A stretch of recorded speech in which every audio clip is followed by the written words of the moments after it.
William Adam लिख रहा है कि भारत में ऐसे हजारों तालाब गांव गांव में विद्यार्थियों ने और उनके अध्यापकों ने बना दिए। ऐसी हजारों गौशालाएं गांव गांव में विद्यार्थियों ने और अध्यापकों ने बना दी। ऐसी हजारों समाज उपयोगी चीजें जैसे धर्मशालाएं, कुएं, पानी की रहट, ये सब विद्यार्थियों ने अध्यापकों के साथ मिलकर बना दिए। तो विलियम एडम कह रहा है कि भारत के गुरुकुल सिर्फ शिक्षा का केंद्र या विद्या का केंद्र ही नहीं है। ये गुरुकुल अपने विद्यार्थी और अध्यापकों के साथ मिलकर समाज के इतने बड़े काम कर रहे हैं जो वर्षों वर्षों तक भारत के लोगों के उपयोग में आने वाले हैं। तो इस तरह की थी हमारी शिक्षा व्यवस्था।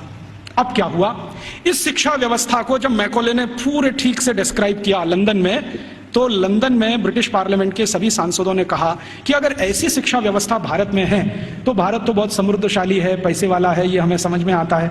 कई गुरुकुलों का उसने वर्णन किया है जो कृषि विज्ञान सिखाते हैं, कृषि शास्त्र सिखाते हैं। तमिलनाडु के कई गुरुकुलों का जिक्र है जिसमें कृषि विज्ञान ऐसा सिखाया जाता है जहां 1 एकड़ में 56 क्विंटल चावल पैदा होता है, उसकी विद्या वो सीखते हैं वहां। आज भारत में जितने भी एग्रीकल्चरल यूनिवर्सिटीज है ना, वो 1 एकड़ में 30 क्विंटल से ज्यादा धान कभी पैदा करके दे नहीं पाए। लेकिन 1835 में विलियम एडम कह रहा है कि 1 एकड़ में 56 क्विंटल धान पैदा करना तो सामान्य बात है, और ऐसी शिक्षा देने वाले, विद्या देने वाले सैकड़ों गुरुकुल भारत में।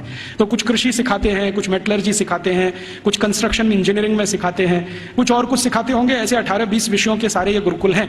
तो वो कह रहा है कि भारत सुखी है, समृद्धशाली है, वो इन गुरुकुलों के कारण। तो वो कह रहा है कि अब भारत को अगर गुलाम बनाना है तो इस शिक्षा व्यवस्था को जब तक हम तोड़ेंगे नहीं तब तक भारत गुलाम बनता नहीं।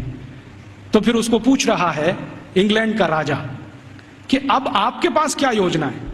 तो कह रहा है कि मेरे पास एक योजना है कि हमारी जो सरकार भारत में चल रही है उसको आदेश दिया जाए कि भारत के ये जो गुरुकुल हैं, इंडिजिनस एजुकेशन सिस्टम वो कहते हैं इसको, भारत का स्थानीय शिक्षा तंत्र, तो कह रहे हैं जो इंडियन एजुकेशन सिस्टम है या इंडिजिनस एजुकेशन सिस्टम है, इसको कानून बनाकर हम गैर कानूनी घोषित कर देंगे, इल्लीगल, कि ये सब कुछ अवैधानिक है, गैर कानूनी।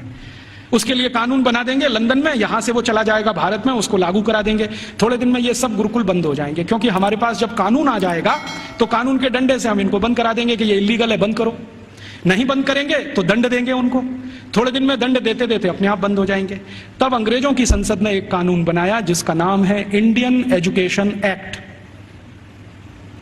और वो पारित हुआ, बाद में भारत की संसद में पारित हुआ और उसको लागू किया गया। तो उसमें तय ये किया गया कि जितने भी गुरुकुलों में संस्कृत माध्यम से विद्या सिखाई जाती है वो सब गैर कानूनी।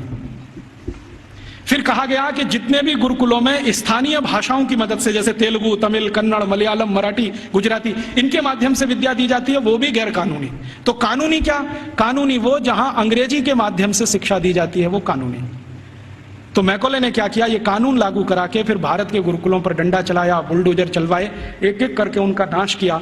जहां गुरुकुल बंद नहीं हो पाए वहां के अध्यापकों को जेल में डाल दिया, विद्यार्थियों को जेल में डाल दिया। कई कई जगह तो अत्याचार इतने हुए कि अध्यापकों के हाथ काट दिए गए, सिर काट दिए गए, कई कई गुरुकुलों में आग लगा दी गई, उनके पुस्तकालय जला दिए। ये सब अंग्रेजों ने अत्याचार 100 साल तक किया, 1840 से 1940 तक। इधर वो अत्याचार करते गए, भारत के गुरुकुल खत्म होते गए। दूसरी तरफ उन्होंने कॉन्वेंट स्कूल शुरू किए जो यूरोप में आज भी चलते हैं और किसी उद्देश्य की पूर्ति के लिए चलाए जाते हैं।